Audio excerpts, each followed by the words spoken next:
Recording is on. It is the 18th of June, 2020. This is WIKISPEED Stand-Up. Go ahead, Lauren. It's Lawrence Salter, Gabriel Island, British Columbia, Canada. And the past week, I did something that was not on my list, but kind of relevant. One night I got absorbed. I actually, on my Linux box, I downloaded an IDE. There is a idle, which is a simple one that I've used, but this one was better. I can't remember the name now, but it's a beginner's, a learner's one, but it has a real easy to use debug function. And I explored the recursive, which I was kind of interested in.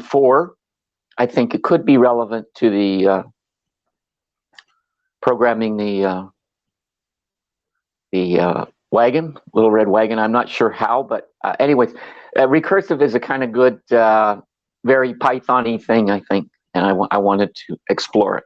And so I kind of got actually caught, and I ended up programming on it till midnight, which I hadn't planned on. But anyway, that's something that I did. And blocks, still kind of got family things going. We might talk offline about. And oh yes, my laptop sort of died, and I'm in the midst of reconstituting my ability to get at my bank accounts and things from Linux, because the passwords were in the laptop. So and actually some of those are removed, but a coming week. Sorry, I should get into coming week first. It's going to be the same as last time. I want to do some boring things and some fun things. I'm not going to do the list, but one of the boring things, or supposedly boring things, is to put in specific things to the backlog, or grab things out of the backlog. And as far as the blocks are concerned, some were eliminated with the help of our network guy on this island. I had a problem. I've got an Epson printer with a flatbed scanner, and I couldn't get Linux to the latest Ubuntu, or not the latest, one that's a couple of generations behind, 1804, to recognize it. And I tried for a couple of hours, and eventually I hired our network guy, who's the head of our Linux club anyway. And he solved it in 20 minutes and gave me everything I wanted in terms of printing and printer utilities and scanning. So that's a block eliminated. But maybe some other, I mentioned the other things as just family things. And that's it for me. Okay, it's Michael Wilczyk in Saskatoon, Canada. This past week, I got the recording for stand-up posted. I got some Raspberry Pis ordered from CanaKit in Canada to replace the one I blew up with my Sun Chaser kit, and another one to use for home automation, and one to actually use in the Sun Chaser. So there's 3 of them. I was contacted by an open source project. They tried to join the WIKISPEED group. It didn't go to the right place. It was in spam. So it took me a while to react to it. And then my response went to his spam. So we've been playing tag a little bit. Now he's part of the group, and I need to figure out how to share Dropbox with him. It's been a while since I've shared links in Dropbox. So I'm going to have to mess around with it a little bit. He is looking specifically for the CAD on the WIKISPEED cart, and it sounds like the suspension is most interesting to him, but I'm sure he'll take a peruse through all the rest of it as well. Since he hasn't used Dropbox, I'm assuming he's going to be using the free account, which will be a bit of a challenge because I believe all of the CAD directories are larger, like each of them is larger than 2 gigabytes. So we'll see how that works. That's what I'm doing next week. And hopefully I will be receiving the Raspberry Pis. I still haven't gotten any further information from Suncatcher about a test procedure on the new board, and I haven't gotten any notification that a new board is on the way, which disturbs me a little bit. So I'm going to send them another email with the email trail and see if the person that was helping me can continue, or if they didn't, with the extra information that I sent, they determined that I don't qualify for a new board. I'm not sure what happened there exactly. Blocks is it's summer and it's nice outside, and it's tough to stay inside and do electronics unless it's raining, which we have had a bit of rain this week, so I did get some of my backlog of electronics done, but none of the Little Red Wagon project, unfortunately. And that's about it for me.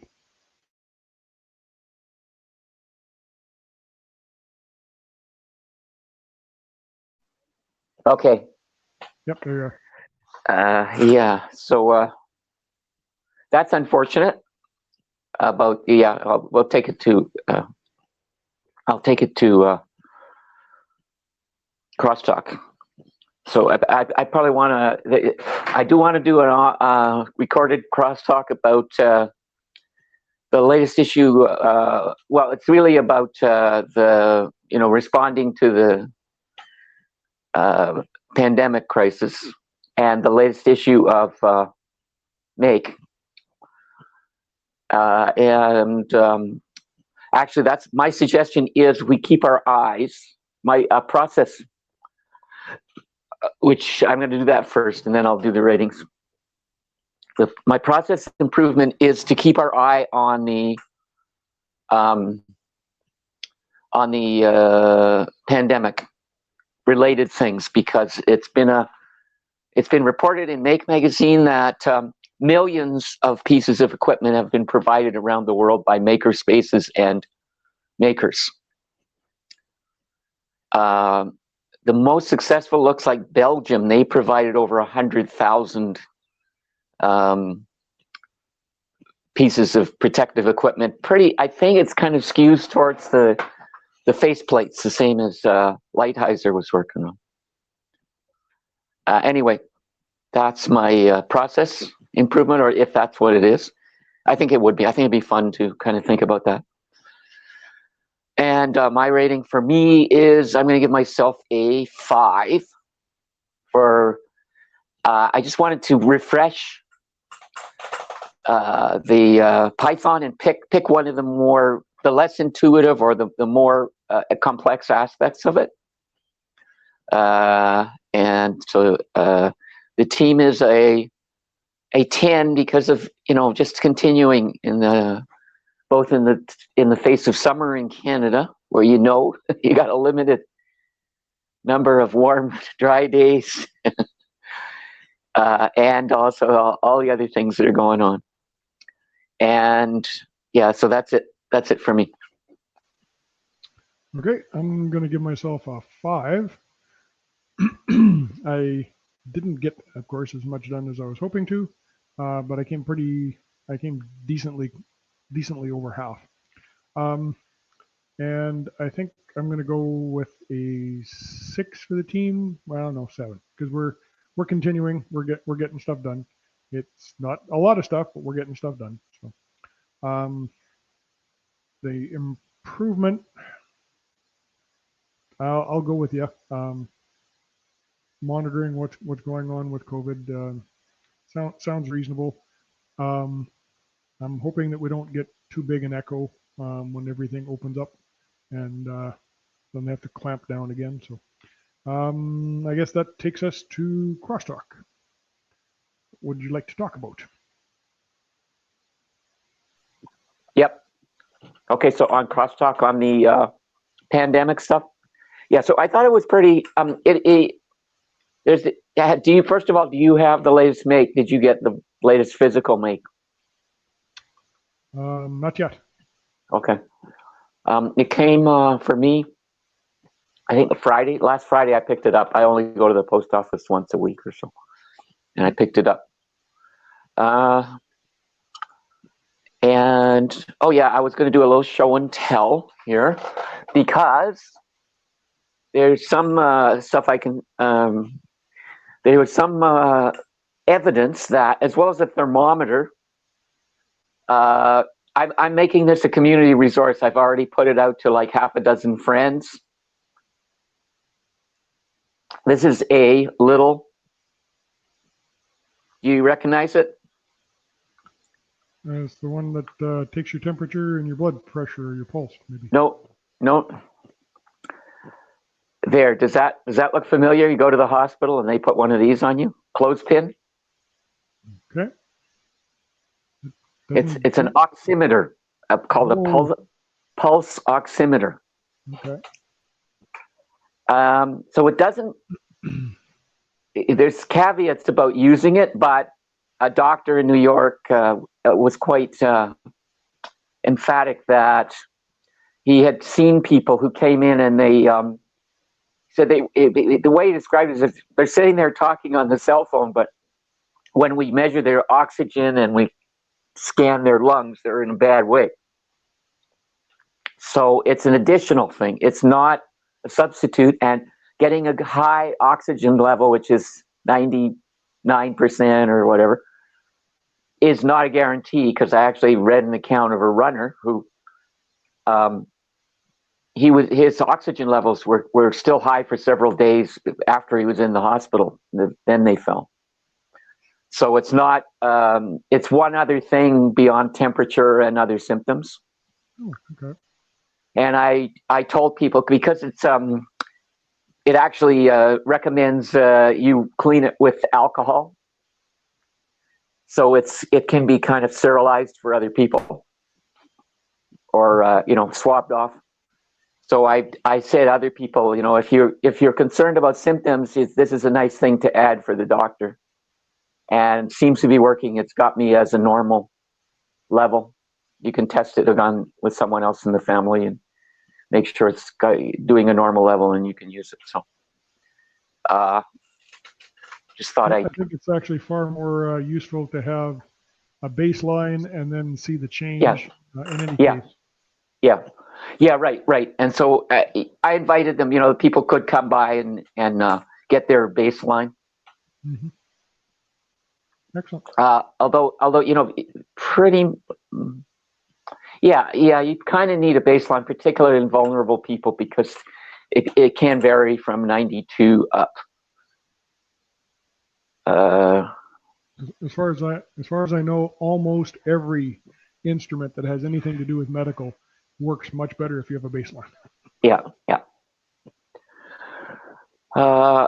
Let's see. So that's that. But I was impressed in Make.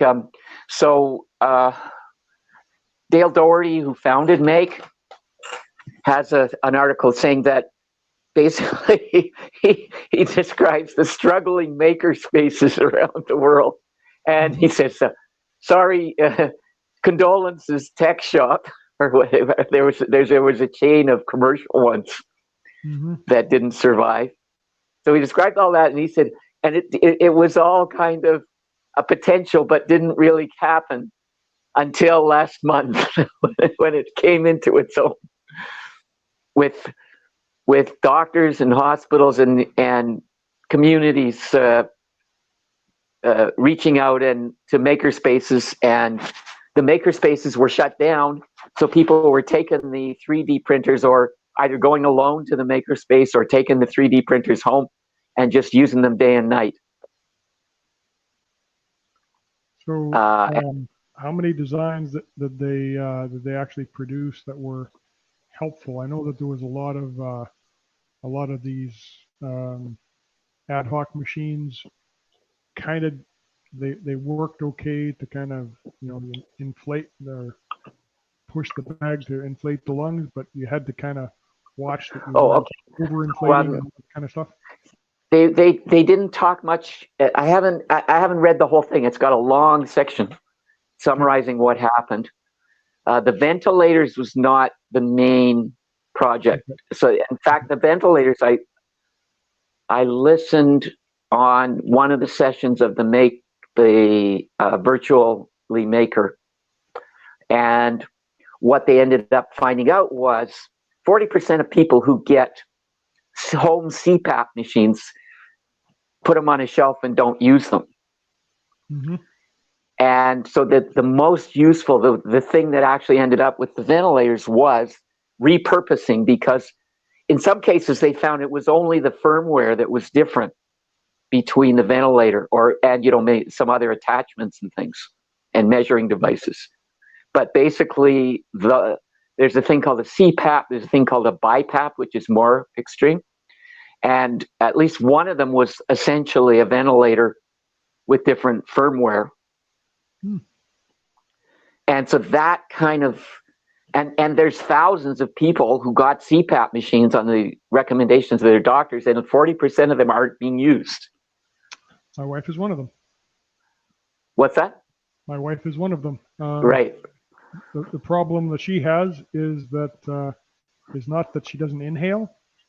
It's that she something happens in her mouth and she doesn't exhale. So when the CPAP machine detects that she's not breathing, it tries to force more air into her lungs. So then, does the BiPAP mean that it also pulls the air out? I don't know. I've never heard of a BiPAP. Okay. So you might want to check that out. Mm-hmm. Anyway,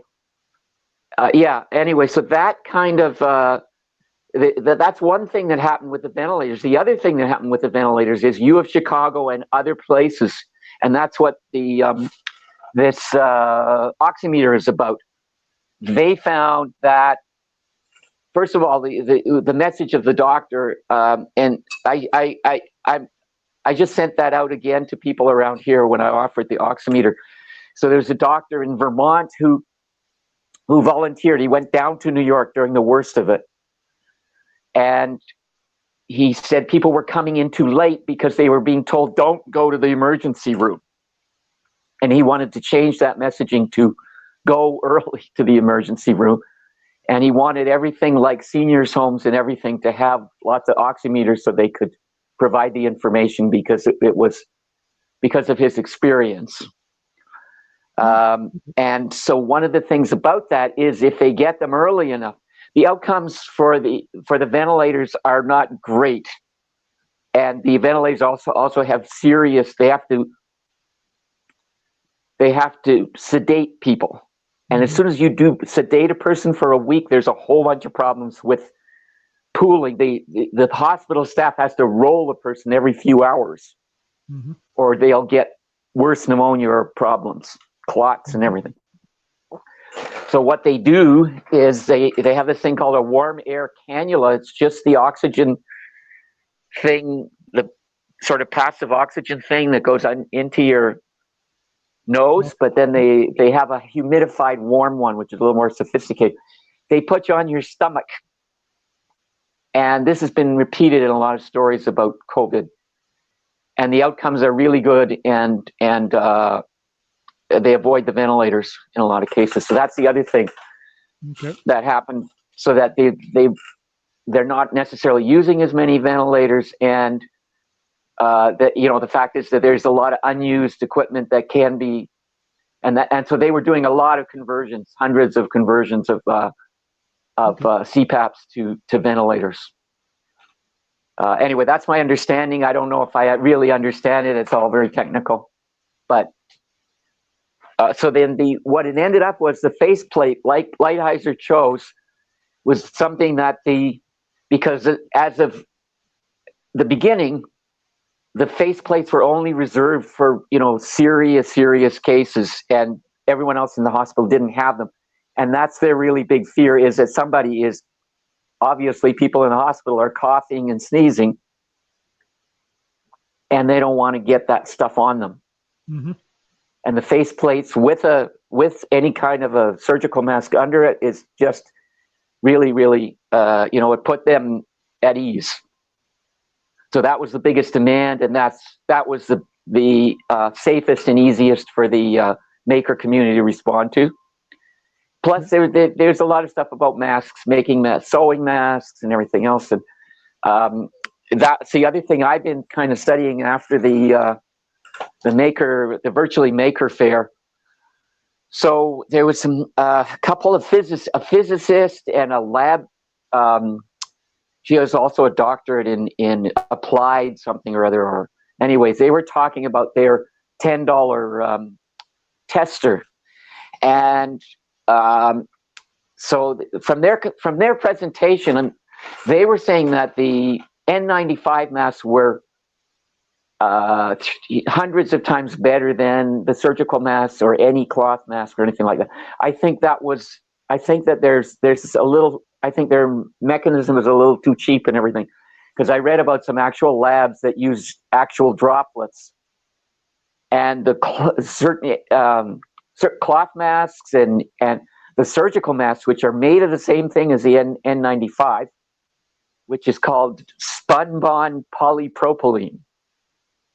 And its virtue is it's not woven in a pattern. Mm-hmm. It's random, thousands of layers, and that's why it filters so well. And it's electrostatic. So anyway, I'm still really interested, because I think a certified washable mask that's as good as N95, and it looks like it's possible. I found some research where they had a laboratory grade testing device, and they tested it against cloth masks and different materials. And I had thought it was going to be a long quest because of that presentation, but I think that their methodology which used incense and overwhelming the mask, how many puffs it took to overwhelm the mask, I think there must be something wrong with it. That's my impression anyway at this point, because this study was much more positive, and it really just said tightly woven cotton with silk. And that's kind of interesting, because I think it's a kind of a static thing.